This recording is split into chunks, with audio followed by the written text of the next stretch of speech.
This is Jon Tomashefsky, and you're listening to the Matt Balaker podcast.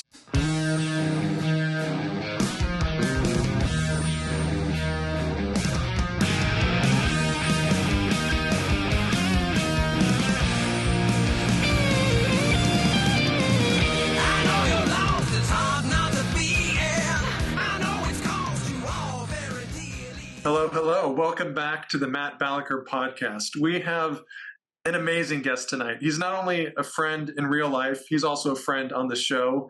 He's a badass comedian, a real estate agent, a man of the people. Please welcome Jon Tomashefsky to the program. How you doing, Jon? I'm doing good, dude. How you doing? I'm great. It's been a minute, since we chatted, and lots of stuff has happened, and obviously I like talking to you about lots of things, but you seem relatively even-keeled for a comic with self-proclaimed ADHD. So I always like to get your perspective on things. So, we had an election. We're in a weird interest rate environment. Like, how are you feeling? I mean, the simple technical things in life, or maybe not simple is not the right word, but the lower level stuff of like interest rates, I'm like, all right, we'll be fine, recession, no recession. I'm an existential, I'm a Jew. I'm constantly just like, are we all going to die? Are we all going to die? Is society going to collapse? Like, that's the stuff that stresses me out. And everyone's got their like, what's the first thing you ask when you hop into a therapist's chair? Like mine's always just like bigger stuff. Like, hey, how do I stop worrying? So as far as like the economy goes, like I don't understand it much more than anybody else does, but I think I can tell you from my anecdotal experience, like things are picking up in real estate, for better or for worse. However people feel about the election and politics and America and the economy, people put home buying and home selling and moves on hold when there's an election year. Oh, I want to jump in there, Jon. I was talking to a friend in Missouri, and he was discussing selling some farmland, and this was late October. Yeah. And he, he's putting some feelers out, and the feedback he got, Jon, was, we want to wait till after the election. And I was thinking, like, regardless of who wins, like, how's that going to change anything? But it kind of did. And so they postponed it till after the election. And kind of like you were saying, people are having more comfort. Maybe it's just a lack of uncertainty, but from a non-real estate expert, why do elections matter when it comes to buying property? Well, from a real estate specialist, I'll just tell you this. Humans need certainty, whether it's good or bad, to make decisions within reason. So, I mean, at some point people give up and they just create their own certainties, right? Just like we do with societies and groups and all that stuff. But election year is always slowing down for what people are going to do and what moves they're going to make. This one in particular has been, it's, as I said in Blazing Saddles, a doozy. And so it's, I mean, I watched everybody, clients that I've been working with for, the last year go, easy, we'll call you in a couple months. And then literally day after election, just like phone blowing up, email blowing up, like, let's do this, let's do that. We're planning to do that next year. I'm just talking to my lender for this. Hey, we want to move here. Hey, we're like, so it's, in my anecdotal experience, like I'm seeing like, it's exactly as it's been described, that people they just want to know what's going on next. Similar to how like housing sales in suburban areas are affected by like, kids being out of school for summer, being into the new house by the time the next school year starts. It's like you think, well, how many people are really doing this and that and really planning around that? And you're like, turns out like it's almost like domino effects. Like even though not everyone's obsessed with some of these things, they're still watching a general, it's like it's still group think. It's still like, what's the temperature here? So, I mean, I guess that's my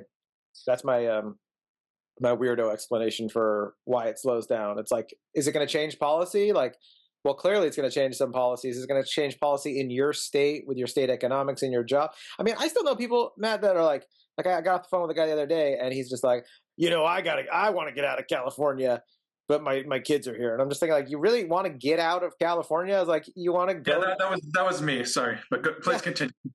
But dude, you're the last guy that should want to get out of California. You have the best weather in the place that has the best weather.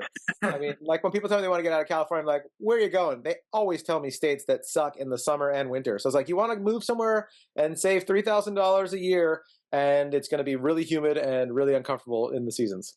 I think it's crazy. Like, if you already own property here. I think if you're more than like an hour inland, you might as well be in Arizona or Nevada. But sure.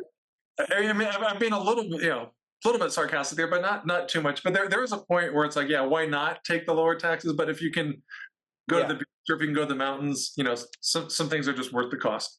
Oh yeah, the cost of living, and to be happy here with, I mean, yes, there's a few homeless people setting a few forest fires.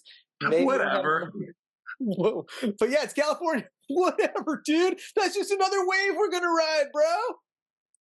Well, there's always waves to ride, and I think there are lots of misconceptions about what impacts property values, and I think most people know, like, the biggest driver is borrowing rates, and those are largely they're not like the rate you and I would pay for a mortgage isn't set by the Fed, but it is influenced by the Fed, and I think that's like, we could have another podcast on that. One thing I think, and I want to get your take on this, John, that sets California apart from maybe some other places is added regulations we have here. For instance, where I live in Orange County, and this is common in a lot of places, there are regulations preventing you from building up.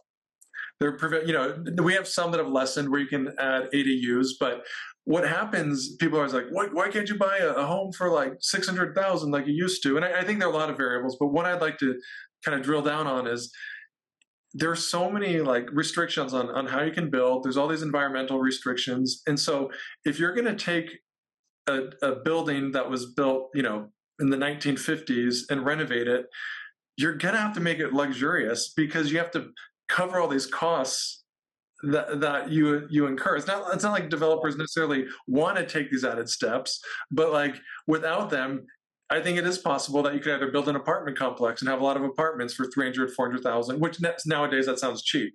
Or you could build a home. They always point to like, suburbs of LA, where just a generation ago, you could have like a working class salary and own a home. And I think you could come close to that without so many of these like burdensome restrictions. But I'm just an idiot with a podcast. What say you, John? I'm just an idiot on a podcast. I'm an idiot as a guest on a podcast. So I mean, I always joke that I'm a romantic libertarian. Like, I'm not registered under politics or whatever, but just like, romantically, I want no rules, and I want everyone to leave me the hell alone, and I want to leave other people alone. In the current society, with the current technology and the current way the group thinks these days, obviously we need those rules. Or I should say, obviously, to me, it's obvious that we need those rules because, I like to use Joshua Tree as an example, right? I work a lot out there too, and have a lot of clients there. And, anytime you deal with any kind of contractors or anybody that works in that world, of course, none of them like regulations because it's just thorns in their sides for everything, right? Mm-hmm. If you didn't have regulations in Joshua Tree that make it a super pain in the ass to even throw away a fallen Joshua Tree, every bro in the world would have, like Walmart would have, you'd have 20 Walmarts there. We already have one Walmart, and they spent a lot of money probably to move those Joshua Trees out of the way. If you didn't have that, you wouldn't have Joshua Trees. And people go like, it's one tree, we can't stop for that. The world keeps moving. But it's like, there's got to be a balance, and obviously the bureaucracy is way bloated. And there's a guy that I like that I started listening to into the podcast. He's like a Bay Area, I think he's a medical analyst, or maybe he works in labs or something like that, or studies. But he was just talking about, he's like, we don't need to get rid of regulation. We need to like streamline things and study like why is it so complicated to have these regulations, and how can we still have regulations but also not be total idiots unable to move and progress and do the things that we need to do to have a healthy society where people prosper and new things come in and get made and whatnot. So I guess my short answer is bureaucracy is way too bloated. Long answer is, how do you fix that, dude? Like, what's the other option? They start building with unhealthy things for people, and because there's that libertarian argument is like, no, dude, like the best company is going to use the best stuff, and they're going to take care of people because someone will go somewhere else. But also with libertarianism, you easily get monopolies, just as we have also with regulations. And you go, well, the only game in town is to work for that company that's doing unhealthy things or building houses or buildings that are unsafe. Like, dude, I mean, you've seen houses in other countries. You travel, right? You've been like, this architecture fucking sucks, and it doesn't feel safe, and it probably isn't safe, Yeah. We need No, to I mean, say that. I think you hit on a good point. And as a romantic little L libertarian, I guess I'll counter a little bit. Like, if there's like a marketplace of ideas and there's certain companies, like I remember in the early 2000s, Apple was dog crap. I remember I had a buddy who was like taking a job there, and my other friends were all geniuses, or like, myself included, were like, do you really want to work at Apple? I mean, like Microsoft is way better because look at their share price. That was my analysis. Like, look at their share price. Look at the market cap. The decision they built in the 2000s early, you were looking at share prices. I don't know how many millions my friend has in the bank who's been working at Apple for 25 years almost. Yeah. But at the time, Microsoft was a monopoly. Now, a lot of people will call Apple a monopoly, depending on how you define it. Yeah. I don't have a huge problem with that because I think Apple went out on the marketplace of ideas. Like, I'm looking at you through an Apple computer. I have an iPhone. No one forced me to do that. Whereas, like, if you're a planning department or if you're a regulator, the only reason they get that monopoly is from government decree. It's someone literally signing, you have the power to enforce. Yeah. And this can extend to the FDA. And I'm not saying like the laws they have on the books, John, are necessarily bad. I'm just saying how they got there, how they got that power makes me a lot more nervous than Steve Jobs in his little turtleneck, having some ideas that hipsters like we were years ago would buy their product because we think it looks cooler. But sorry, that was part of my tangent. I think one thing everyone can agree on is the bloat you talk about. And like, whether it's like a football game or housing, you can have too much. And I think what happens in pretty much every walk of life is there'll be regulations on the books and say they start year 1. By year 10, they're very different than what was authorized. So what's wrong with going back and kind of revisiting and saying, hey, this is what you're supposed to do. This is what you're doing now. Let's roll things back a bit. Yeah, I think that there should be more of that in society. But I also think it's like, you and I are not in government, and we're watching the game from the stands and the nosebleeds, and we're like, you idiot, the ball's over this. My example I always give myself in my head when I start getting too judgmental on people running things. It's like, it's so easy from afar to be like, all you had to do was this, this, and this, and everything would be solved. But it's like that Bill Hicks joke, like you get into office and they show you the Kennedy assassination video, you're like, oh, are you guys telling me I got to do whatever you guys say? It's like, yeah, like, I mean, like, I'm sure there's no direct, it's probably all, passive aggressive, like, hey, you're fucking with the wrong people here. That probably happens somewhere in the world. I'm not a conspiracy theorist, as we all say at the beginning of every sentence before we start speaking. but like, dude, there's some level of pressure. Like, once you're a well-known figure with money and power, that like other well-known figures with money and power and institutions with money and power are like, okay, you're on our radar now. Like, don't fuck up our plan for what we're doing and whatever our goals are. So it's probably easier said than done to just be like, dude, just let's go back, reevaluate, and figure out the better way to do this. It's like the same way they spend their money. They're just like, okay, yeah, I have a million things to do. The president meets with different people every 15 minutes. Isn't that what their thing is?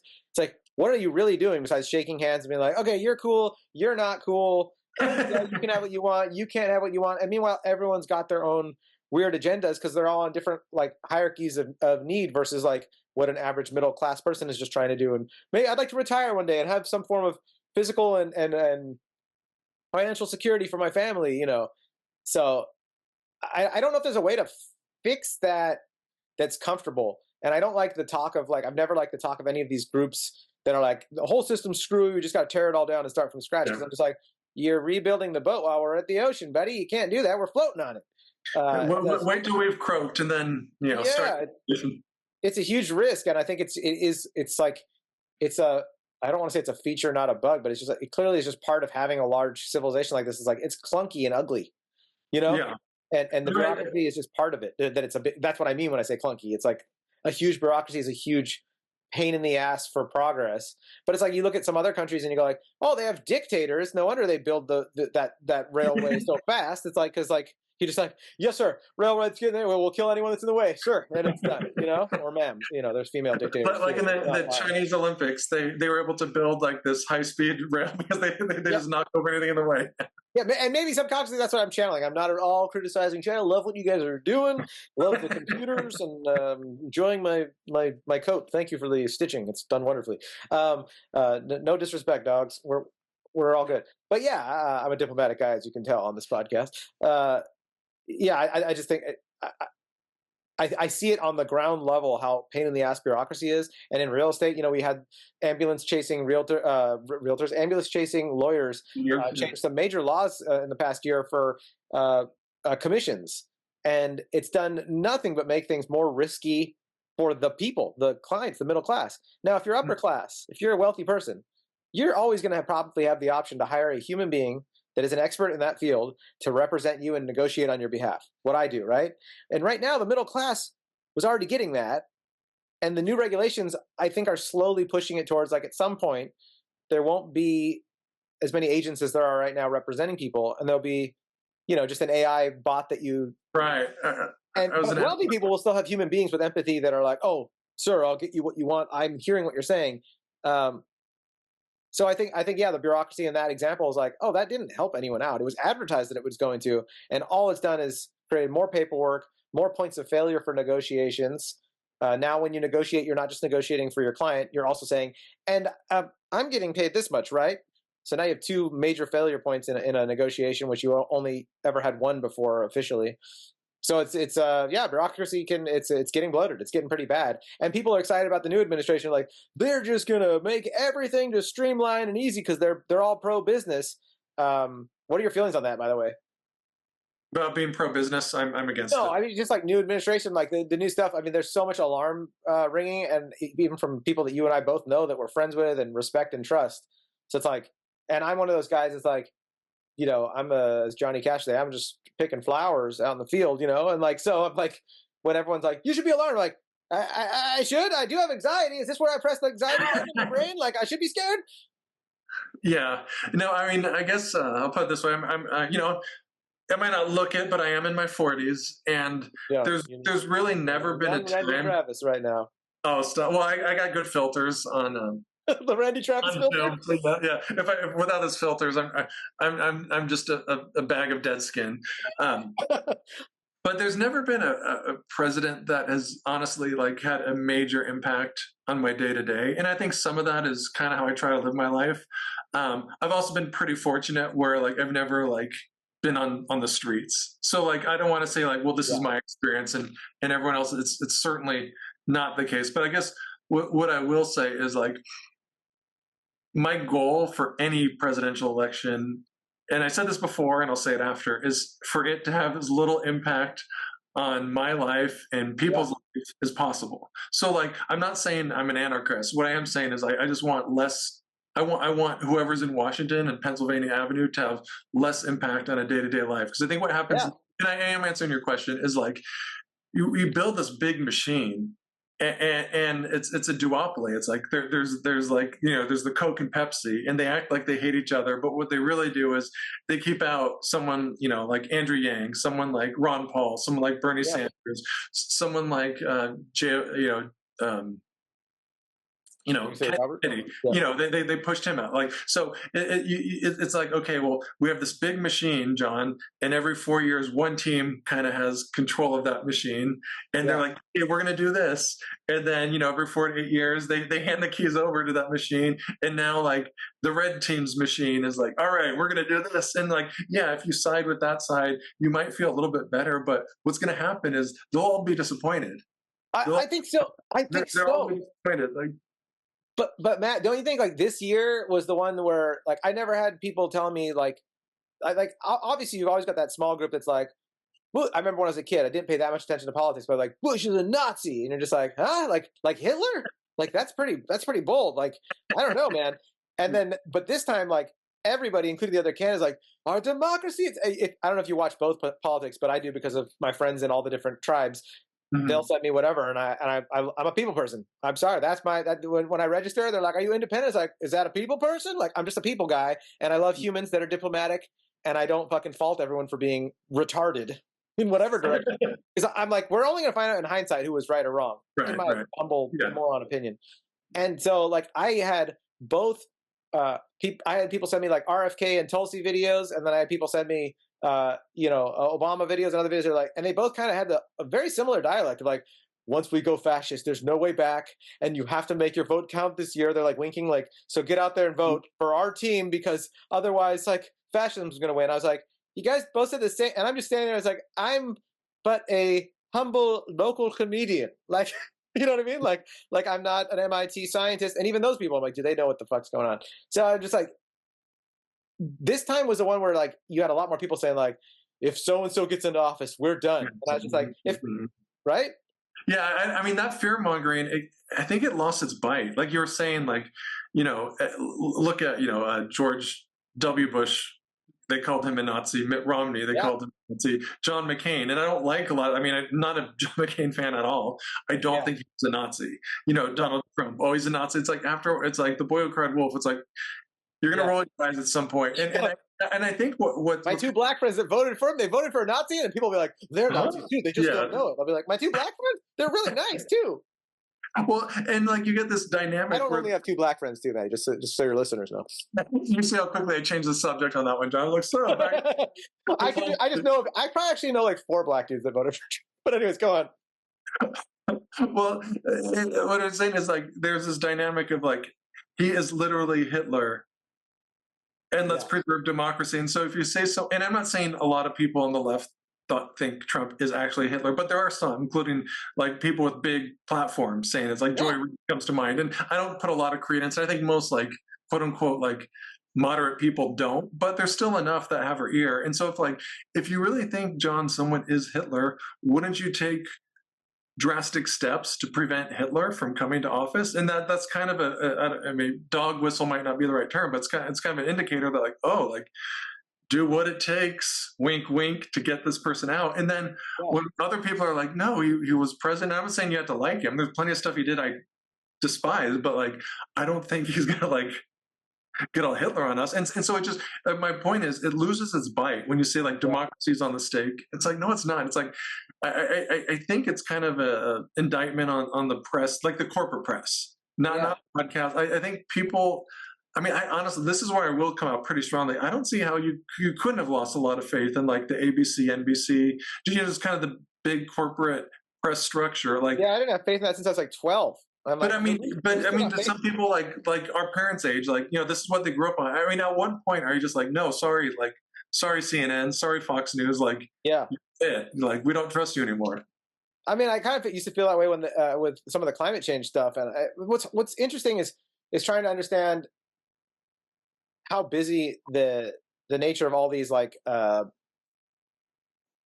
these systems are, right? So like, well, one side could be wrong about this thing, but not so wrong that that's not a problem. So I was thinking with climate change, like people will be like, it's going to kill us all. We've got 5 years. And like, there's like this scary, depressing stuff, even for people that I respect, like Jane Goodall. And I'll be like, okay. Like, and then like, you'll read about it and you'll be like, is that other person lying? Are they owned by the Shell Corporation to tell me, or 76 or whatever, the oil company, to just tell me that it's all good? Or is it somewhere in between? Is there anything we can do? Am I truly being a bad person? Or more importantly, if I'm being bad or good, like, are we done for? Like the apocalyptic, it's almost like, remember when YouTube thumbnails, like they just became like hyperbolic or whatever? Like everything was just like so extreme dramatic. It's almost like people talk like a meme now, like a dramatic scene. You're just like, okay, is everything a mushroom cloud? Like, because I'm trying to focus on like life right now, but everyone's constantly like, and even the candidates running. I mean, like, they all ran on like these apocalyptic things of like, if we don't do this, we're all dead. And like, fuck, man. Like, I'm like, doesn't that affect you as the publisher of this like interview you're doing? Feeling bad saying that? Like, right. And then how am I supposed to trust you when you're actually? It's like you said, like everyone got calling Bush a Nazi, and then it got so extreme over the past 20 years, where you're like, now no one listens even when there is a Nazi involved, and you're like, no, that person's a white supremacist. Everyone's like, you said Ben Shapiro, the guy who wears a fucking yarmulke, is a white supremacist. No one listened now when there's actually a white supremacist that we should be talking about, Oh yeah, yeah. And I mean, the name calling. I mean, they're calling like Hillary and Kamala Harris like socialists too. It's like you can call them a lot of things, but I don't think they want to like, overtake businesses to the extent. Neither of those bitches want to even give me health care, let alone free sandwiches. Right. It's like they want their jobs and they want votes. But let's there's plenty of plenty of stuff to like criticize, but like we don't have to go socialists, we don't have to go Nazis. But it, like I think the point is like uh, wh- now where are we like for the coming years, like where are your kids and my kids, like is there such a thing as news? Because I mean the more I think about it, it's like maybe it was just unrealistic, John. Like everyone has biases, Yeah. and so it's like maybe it's better that people are upfront with their biases and you can kind of pick and choose your news source. But like, how do you see either the next few years or the next generation of news changing? Yeah, I'm wondering, like what you just said, like they've lost so much of our trust. I think that like media and entertainment and news is just going to get weirder. I mean, and I don't know, I don't think it's a good thing or a bad thing. I think that you know the different tribes get their different news. I mean, I remember asking my buddies who were hardcore excited to vote for Trump. And I have a good amount of friends, and I will not disown them, as that guy on CNN once said we should do a few years ago. I'm like, these are great people that I love, and we Yeah. might see certain things differently, but most of them are peace-loving people that love humans and like family, and They'll give you a ride to the airport. That's a good, like, will this person give me a ride to the airport if I need one? yeah, or let me stay in their house if I lost my house. I mean, good people, right? I'm talking about charitable, wonderful people. Different views on what charity is, different views on who should be Right. supplying it, government or their church or their community and whatnot. Anyways, in talking to them, I remember bringing up to my buddy Roy, being like, "Hey, aren't you worried about this Project 2025 thing?" And he's like, "Huh? That's like a conspiracy theory." And I was like, I mean, it was presented to me by like logical, intelligent adults as being like, no, this is a real thing that they have sponsored, and they're putting him into office so that he can do this thing and basically, take our trans friends out and kill them, or take away their health care or whatever the heck is going on. And they're just like, I didn't read too much into it. I'm like, well, I know people that's all they're reading into. So it's like it just depends like what your algorithm is on social media to even get news. So you're like, who who owns that, and is it actually important in the scheme of things to keep up with it, or are you mostly helpless to change that stuff, and like your real effects in the world truly are what they've always been, which is like, yeah, when you have a chance to vote for something, you vote for it, you take a deep breath, you send your vote in, but you don't put so much importance on that that you focus on it for a long time, and you go back to smiling at babies, taking care of someone. Me, there was like a veteran dude out front of In-N-Out the other day, and like my wife and I like saw him, we're like, oh, we had $5 cash, we're like, here you go, dude, like I can't do much else for you, but here's $5. And it felt like I'm helping this guy to at least get a meal or maybe some drugs, whatever he needed. And then the next time I make a decision, Better drive than he otherwise would have got. So go ahead. I'm just saying like these little things is like it's like the Buddhist thing where it's like that you're being mindful and you're doing what you can. I'm still Mhm. buying products, at Disneyland that were probably made somewhere that was unsavory, environmental regulations, if any. And but what do you do? Do you just like live a life of like exemplary, like? So, well, what's our kids' generation going to do? I mean, I I really don't know, and I feel like once AI gets much better at mimicking humanity, uh, I think there's going to be a lot of potentially cool stuff. I'm sure, obviously, the cynics think it's just going to be the end of everything, but I think like you go to Disneyland, and instead of people being like, "Disneyland's great for you guys in the front end, but in the back end, it's really stressful, and behind the scenes, being a cast member, you see the dark side." It's like, well, now it's just robots working behind the scenes, and look at us, we're having a good time all together at Disneyland. Maybe there's that, or maybe it's just awfulness. I'm not sure, man. I hope for the best. That's why I like to talk to people like you, because you're fairly optimistic and you have a good sense of humor. So I can ask you what's going on, and you're more reasonable, I'd say, Oh, than thank looking at you. the news, than watching a YouTube thumbnail. Yeah, I think news in general is largely a waste of time.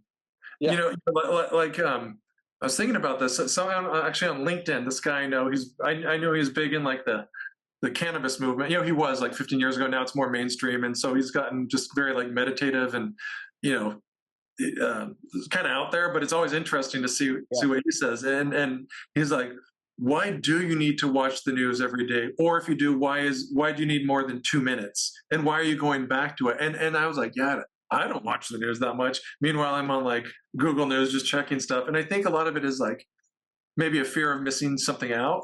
Or it's like if you're interested in something, you want it's like a sports team. You want to find more dirt on the opposition, but it doesn't improve happiness. It doesn't, like, I don't buy the argument. I used to. I don't buy the argument at all. Well, I just want to be a well-informed citizen, John. And when 100%. I read news from these very biased sources, I'm more informed than, you know, the jackass who doesn't. I think it's kind of a luxury, you know. But like, if there's this distrust for the corporate press that and your kids and my kids are like, you know what, I don't watch the news. Honestly, like, I'd rather someone never watch the news than watch it like hours a day. You know, like, I think there's trade-offs, but like, if you want to pick an extreme, I'd say go no news, kids. I think you're right. I mean, the you mentioned like something about feeling informed, and I've been tried to have been guilted by some adults in my life that are like, you need to know. And I had a friend recently tell me, like, he's like, yeah, it might be nice, because I told him, I was like, oh, I don't watch much news, because he loves to, like, it's almost like he gets excited to call me and scare me about climate change and world events and stuff like that. And there's some sort of like thing where it's like, yeah, I'm scaring John, you know, and or bringing me into that misery. And I always tell him, I was like, man, like, one of the first things that I learned going to a therapist was just like, oh yeah, you shouldn't be someone that's like watching the news, like you're obsessing with stuff that like is out of your control. And their simple fixes are like these funny things, like delete that off your phone, you know, stop going to that, like know to start like a journal of like how often are you checking in on stuff like this. And this like illusion, it's this like weird self-congratulatory, or like you did your homework, you know. And I've always been a rebel anyways. I was like, homework's for fucking idiots, fuck you guys, you know. So like when people act like watching the news is like, half of this stuff changes before you've even formed your full opinion on it 2 months down the road. That negotiation fell through, that country's not mad at that one anymore, now they're doing this, they were just doing that for show to get them to give them money for this project. And it's like, what effect did that have, except for it made you a less happy, more cynical person? And then like, we need your brain and heart to make this like world a better place for the future. Meanwhile, you're huddled up because you're so afraid of the future. It's like you're not contributing to the solutions that we need in this world. And there was a mystic I used to like read stuff from back in the day, and he used to say that it's an indulgence.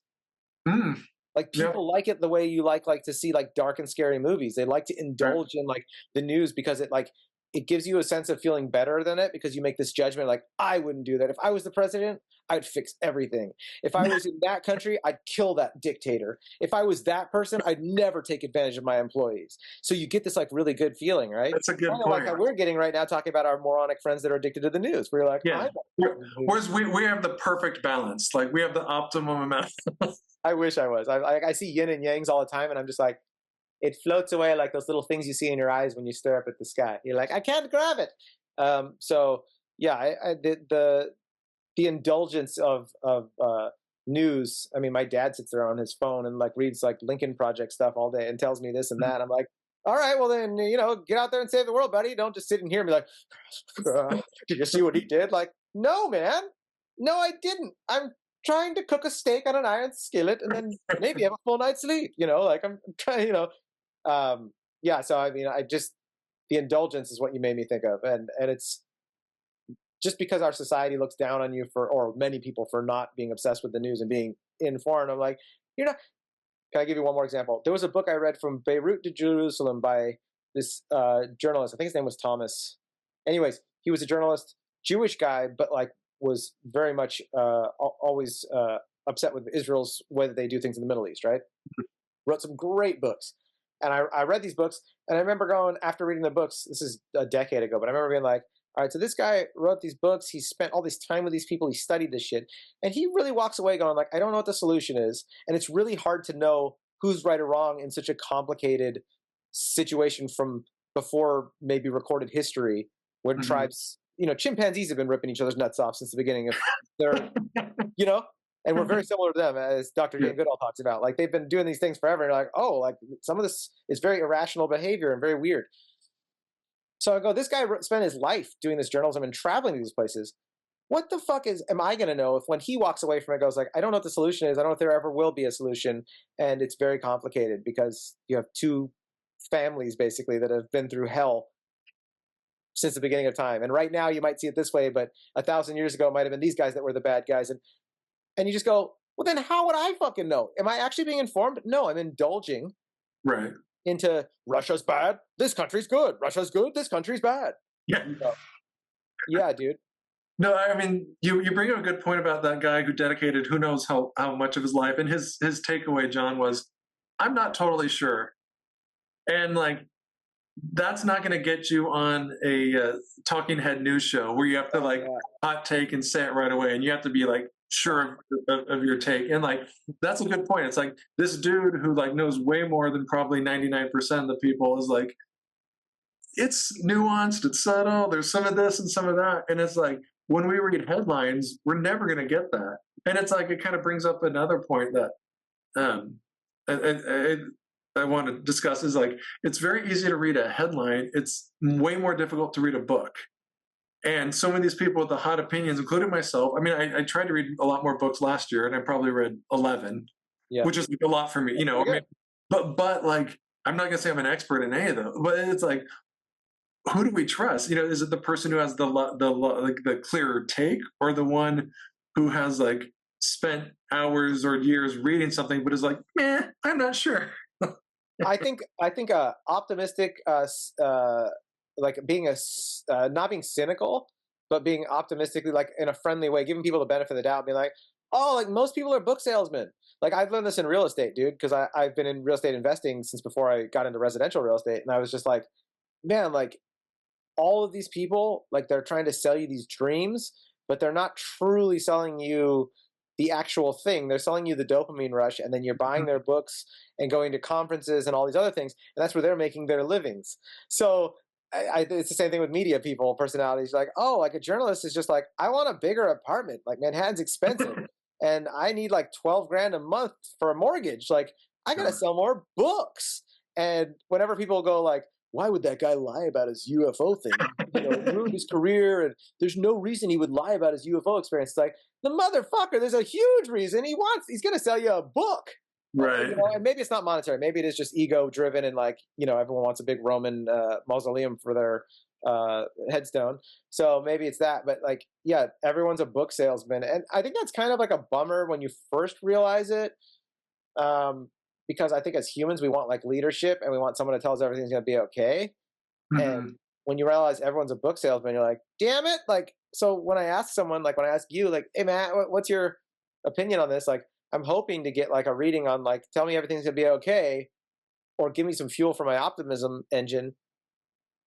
Because almost any stranger that I talk to or find on the internet, I'm like, book salesman, you know? Yeah.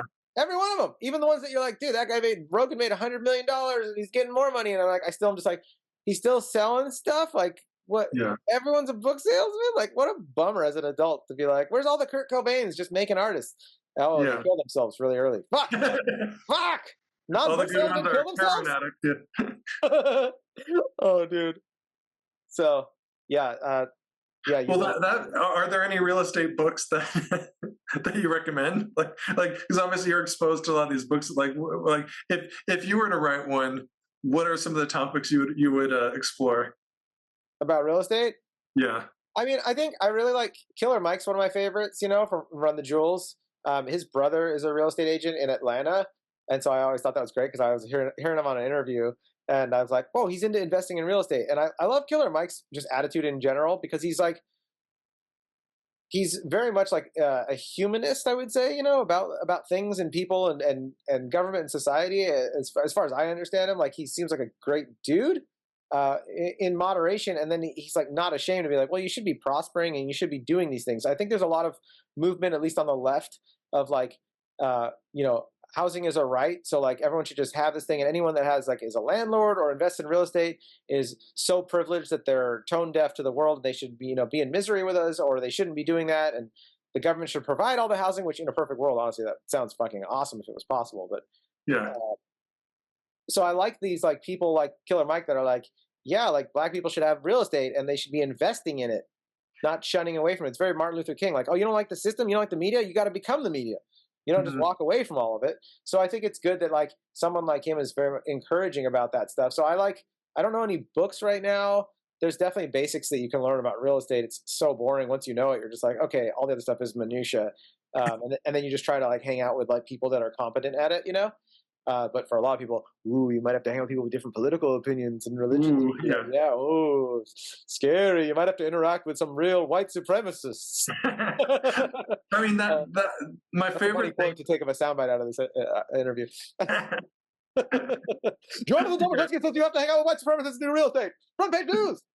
Speaking of hanging out with white supremacists, no, I think my favorite part about Are you talking about my gardener? Because you get the weeds out there, and he probably voted for Trump, so he's a white supremacist. Probably did, yeah, clearly white supremacist.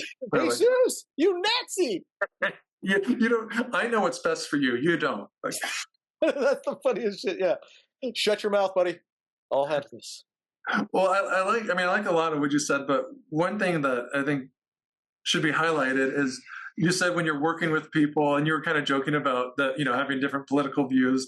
It's like if you don't have to work and you're a trust fund kid or you're a retiree and you can just like wag your finger at someone whose news source is different from yours, it's pretty easy to get super tribal and you kind of get polarized. But when you're like, all right, I want to sell this house, or I want to sell this car, or I want to like get more people at my restaurant, you got to listen to all these different points of views, and also puts things in perspective, John. It's like, all right, this person might have voted for Trump, I might have not, but like if we're aligning our wagons on this thing, I don't really care, and I think that's an important takeaway. I don't have a question. I just want to say that. I like that. I mean, it's. I mean, I'm just more curious, dude. Like, I mean, I'm talking about close friends in my life that think differently than me, have different spiritual views, different societal views. They believe different media and information that comes to them than I do. But I've also been wrong so many times in my life, and even the people that are on top of the cop cars with the horns have been wrong so many times in my life that I just go like, couldn't we be wrong? Isn't it more important to like hug your neighbor and love your neighbor and not think that your neighbor is like, I'll give you an example. Like I talked to a couple friends that are in the very conservative world about trans people and gay rights and whatnot. And so far, none of them are fucking evil. They have like legit concerns about certain things. And I'm like, okay, that's something that I hear you on. Like I hear some of the worries about schooling and things like that, because I saw some of it during the pandemic with weird books they were having me read my preschooler about race, and I was like, okay, we're running experiments on children now, because this might backfire. Like I have two young kids, and they don't know about race. They literally just pointed out someone, and my wife and I smiled, and we're like, we're doing an all right job. They were looking at pictures of, I think it was athletes or something like that, and they were pointing out people, and they were of all these different races, right? And one was a fucking big ass black dude, and he was bald, and my son's like talking. I was like, no, the bald one. And I was like, they didn't for a second even go to like, he's black, he's Mexican, he's this, and and I was like, oh, I was so like happy. I looked at my wife, I was like, thank God. I don't know if it's us or society, some of the group we hang out with, like our kids are not, they're not obsessed with race, like. Well, John, that means one thing. You need a 26-year-old PhD student to wag your finger saying that is such a privileged take that you're in this situation where you have the luxury of not being able to see race, and you're ironically the same because of your fragility and blah, blah, blah, blah, blah. Oh, dude, that's so funny, dude. Yeah, that's really and you should no longer feel good about yourself. That's the funniest group. Yeah, the feel bad about yourself gang. It's big business. Feeling bad about yourself sells. That was a lot of books. A lot of books. Well, we've been weaving in and out, like one of Trump's rambling interviews, but I want to circle to back to bureaucracy and keeping it realistic. If there's a law or regulation you could change about real estate, and you didn't have to go through the normal channels, you could just say, I'm Shefsky and I wave my wand and it's done. What would you want to do? What law would I change about real estate? I mean, the most basic one could be a regulation too, like. I don't think I would change any laws. I'm definitely interested in the government systems of how we green light things, and on a small scale. So I work in residential, right? So I'm not talking about big multifamily or big projects outside of this. I'm talking about on a smaller scale, with working with individual human beings that are working on their own. My friend is building his house out in Joshua Tree by hand. He's been working on it for years. And he always has these funny things that happen. And this is local government. This is like county, right? A big county, San Bernardino. But like somebody comes out, signs off on stuff, and then a month later he has a different appointment to get his permit, to have inspection for his permit. And They come out and they point out something else that was already okayed by the last person and say, no, no, no, they were wrong about that. And you go backwards and you go, now I got to rip a wall open for you, like really? And you start to deal with like the local, like the local power trip over things, and you go, there's something absolutely wrong with this system that you guys are. I have I have a client dealing with like a permit thing, and they bought a property, and now stuff that was on this property that was fine and beautiful and working great, county comes in and says like, you can't keep that thing there, and it's like, dude, they already had this thing there. It was already functioning.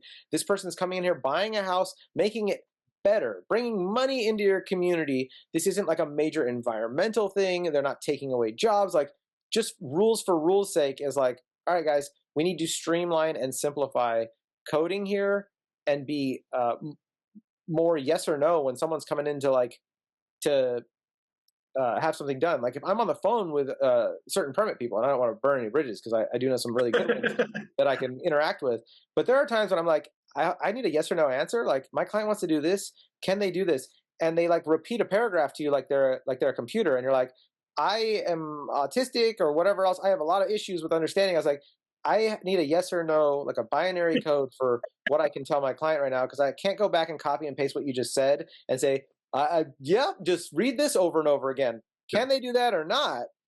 And dude, you'd be surprised when you deal with some of these people. Some of them, Yeah. Okay, I guess I'm just going to hang up and call back again. This is going to be a day-long project. So I would simplify. I wouldn't get rid of stuff. And if I did have to pick something to get rid of, I would say this whole new commission lawsuit is idiotic, moronic, and I think it's just another thing that's going to make it eventually so complicated to do our jobs that you're going to be like, I guess we're just using one of our corporate masters AI to do this now.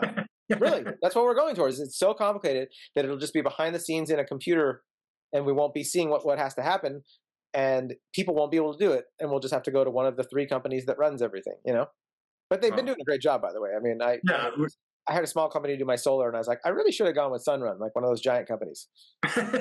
So weird. It's weird when it happens, when you're like, I should have just ordered this from Amazon, shouldn't I have? Like the small business didn't do a good job. Like it's such a bummer when the corporate guys were right, and you're like, okay, all right, you guys are right. You do it better. Sometimes big business is better. Not always, but there are times. Yeah. Well, on that note, John, what is something you're optimistic about? What am I optimistic about? I mean, I'm really on a day-by-day health plan as far as mental health goes. So, like, I get depressed when it gets dark early, but I just go out and do some stand-up and see some bright lights and people. I feel good. And then I really like waking up in the morning, having the matcha, dropping the kids off at school, sometimes walking home. If I can schedule it, I've been trying to get in an hour bike ride in the morning. Nice. And that's been freaking awesome. So I'm really optimistic about good bike rides. Again, we're in Southern California, so we've got that SoCal privilege to be talking like this. If you're in Missouri right now, I am so bro, my heart goes out to you, man. Tell those mosquitoes I said, what's up? If you're in Houston, hey, dude, I hope you're enjoying yourself, bro. Yeah, so that's what I'm optimistic about. What are you optimistic about? How do you feel about the I mean, January's coming up. We're about to have a changing of the guards. What are you thinking? What's your I'm optimistic about more TikTok meltdown videos, because when I feel not so good about myself, to see someone who's maybe on her 3rd take or his 5th take of making sure the camera angle is just right so he can get his emotions out about how we're all gonna die. Yeah, dude, setting up the camera to cry in front of it is a very weird fetish, and it's so normal now. I know that was kind of, that was judgmental of me, but I had fun saying it, because those people are self-serving in their own way, and it's super annoying. You can be sad and not have an iPhone recording you. But to answer your question, I'm optimistic to not have yard signs suggesting which candidate to vote for. I'm optimistic to not have, hopefully, as many political posts online. And I'm optimistic. I don't think there'll be any like January 6th kind of stuff. And this sounds bad, but I'm optimistic when people realize, oh, okay, every politician makes stupid promises that they can't keep. And like, it's really up to us, not on them, to like get along and kind of live our lives. So I'm optimistic about having, another 4 years, or at least 3 years without an election year. And like, we can focus on stand-up, bike rides, the stuff that we like doing. Yeah. And I'm optimistic about having you back on the show. Oh, dude, thank you so much, man. I have a blast riffing with you every time. And I hope that your listeners have a blast listening to us riff. And just if I could leave a note for everybody, I'd be like, dude, hug people, love people, see people as like glowing orbs rather than like, if they're wearing a red hat or a camo hat with orange on it or whatever the different hats were. Just see people as human beings and forgive them. Stand up for yourself, be assertive, but also forgive us. Everyone's just learning, and some of us are making big mistakes. Some of us are not. We don't know who it is either in hindsight. Love your neighbor, right? That's all I want. I just want a society of people to love their neighbors. Well, Jon Tomashefsky, you're one of my favorite people on this planet. Thank you for doing this show. Really appreciate it. It's an honor. Thank you for sharing a friendship with me, man. I really appreciate it, Matt. You're seriously awesome. Thank you for listening to this episode of the Matt Balaker podcast. To learn more, please check out mattbalaker.com and encourage your friends to like, subscribe, and share. Really appreciate it.